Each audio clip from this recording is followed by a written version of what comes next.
Untuk mengetahui perkembangan lebih lanjut, kita segera terhubung dengan Kepala Dinas Kesehatan Gunung Kidul Yogyakarta, Dewi Irawati.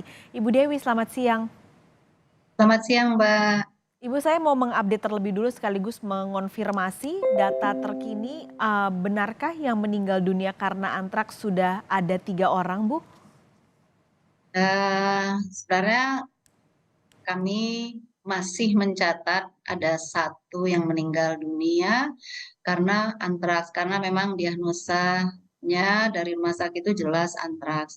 Nah, untuk yang informasi yang dua katanya meninggal karena antraks, kami konfirmasi ke rumah sakit yang merawat. Dari rumah sakit menyatakan tidak mendiagnosa antraks, seperti itu. Dan itu dua yang meninggal ini adalah sebelumnya di bulan Mei, sedangkan awal kami menerima kasus kematian ini adalah di awal Juni. Oke, untuk perkembangannya atau penyebarannya, sebenarnya seberapa mengkhawatirkan kondisi di Gunung Kidul sampai saat ini?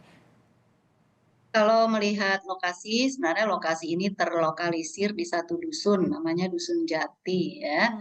Dusun Jati, kecamatan kelurahannya Candirejo, kecamatan Semanu.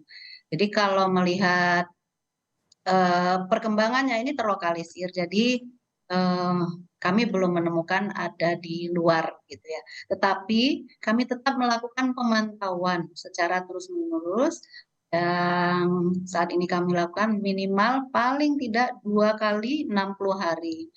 Nah, sekarang sudah berjalan baru 1 bulan ya, jadi Mhm. masih cukup panjang waktu kami memantau. Oke, ini kan juga kemarin baru saja, Idul Adha, banyak hewan kurban, Bu. Ini ada efeknya kah atau ada antisipasi yang dilakukan sebelumnya? Tentu kalau untuk hewan kurban itu bukan wewenangnya Dinas Kesehatan ya. Kami lebih kepada kasus-kasus yang terjadi pada manusia Mmm, gitu. ini juga tidak ada koordinasi juga ya, Bu, ya, berarti? Kalau apakah ada koordinasi dengan, dinas yang berwenang untuk ini, Bu, mengingat sudah ada, penyakit yang muncul di, Gunung Kidul? Koordinasi itu jelas kita lakukan, Mbak. Kita ada namanya Satgas One Health ya. Satgas One Health ini adalah satgas yang menangani kasus-kasus penyakit pada manusia yang ditularkan oleh hewan. Nah, Satgas One Health ini terdiri dari berbagai OPD, misalnya termasuk dalamnya ada Dinas Kesehatan, ada Dinas Peternakan, Pertanian, Lingkungan Hidup, Pol PP, kemudian TNI Polri, itu ada Mmm. Satgasnya. Nah, dari mulai di tingkat kabupaten ada, dan juga di tingkat Kapanewon atau kecamatan juga ada. Dan ini sudah bekerja. Oke, mungkin sekarang kita, membahas soal ini antraks saya sendiri, tidak banyak yang mungkin awam juga tidak terlalu ngeh soal penyakit ini, Bu. Sebenarnya seberapa berbahayakah untuk, manusia dan apakah sudah ada obatnya atau bisa disembuhkan? Ya, antraks ini sebenarnya tadi saya sudah sampaikan termasuk golongan zoonotik ya. Jadi penularannya hanya dari hewan ke Oke. manusia. Jadi Mhm. tidak ada dari manusia ke manusia. Oleh karena itu, memang hewan-hewannya ini yang memang yang dikonsumsi yang harus sehat begitu ya. Mhm. Eh, Kemudian untuk penularan pada ke manusia itu ada 3 jalan ya. Yang paling banyak adalah kontak langsung dengan kulit. Jadi eh, darah hewan yang tercemar, misalnya ya kontak langsung dengan kulit manusia, nah itu bisa menimbulkan antraks kulit.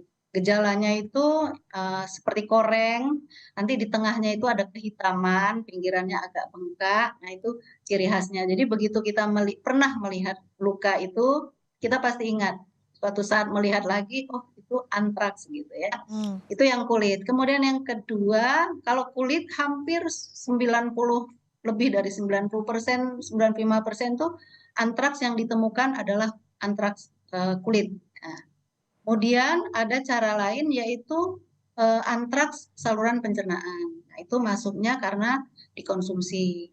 Dan yang terakhir adalah antraks melalui saluran pernapasan. Nah, yang kedua ini agak lebih berbahaya dibanding antraks kulit. Jadi gambarannya seperti itu kira-kira Mbak untuk antraks. Dan obat itu sudah tersedia. Jadi kalau kita cepat mengetahui dan menangani, ini akan bisa teratasi gitu. Oke, ini berarti ciri-ciri ketika, seseorang terkena penyakit ini hanya pada kulitnya saja ya, Bu? Apakah tidak ada, misalnya, gejala lain pusing atau demam itu tidak ada, Bu? Nah, itu tadi tergantung bagaimana kondisi si orang yang terkena Mmm, ya. Jadi ada yang hanya kulit saja dia tidak merasakan apa-apa. Tapi untuk yang meninggal ini ketika kami bertanya kepada keluarga ya, ini memang ada gejala dia panas. Tapi kan ini kemungkinan yang diserang adalah bukan yang di kulit begitu ya. Jadi gejala ada beberapa hal yang lain. Tetapi yang paling besar untuk yang kulit ini tidak merasakan hal yang lain.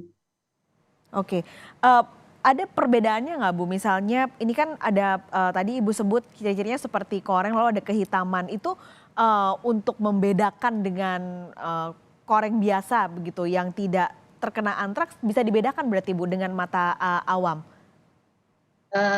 Tentu yang paling tahu itu adalah dokter ya. Mmm, Tapi kalau awam mestinya, eee, mungkin bisa kalau mengamati kalau memang jelas jelas sekali gitu ya, ini antraksnya. Tetapi, semua tentu diagnosa harus dinyatakan oleh dokter.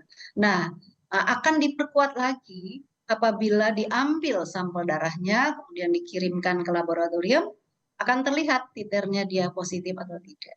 oke. Berarti Bu kalau misalnya ini, kita sudah tahu ciri-cirinya, pencegahan yang bisa dilakukan supaya, eee, kasus ini tidak meluas, apa Bu Dewi?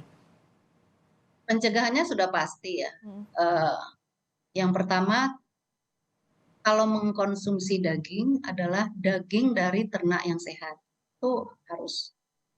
Yang kedua, ketika kita, katakanlah masyarakat sebagai peternak ya, itu kalau melakukan aktivitas di dalam, ternaknya memakai alat pelindung diri. Nah, ini juga menjadi cara untuk pencegahan terhadap, penyakit antraks. Oke, daging harus ternak sehat dan juga, harus memakai alat pelindung diri supaya mencegah terjadinya itu. Terima kasih banyak, Ibu Dewi sudah bergabung hari ini di Kompas Siang. Sehat selalu Bu Dewi. Sama-sama, terima kasih.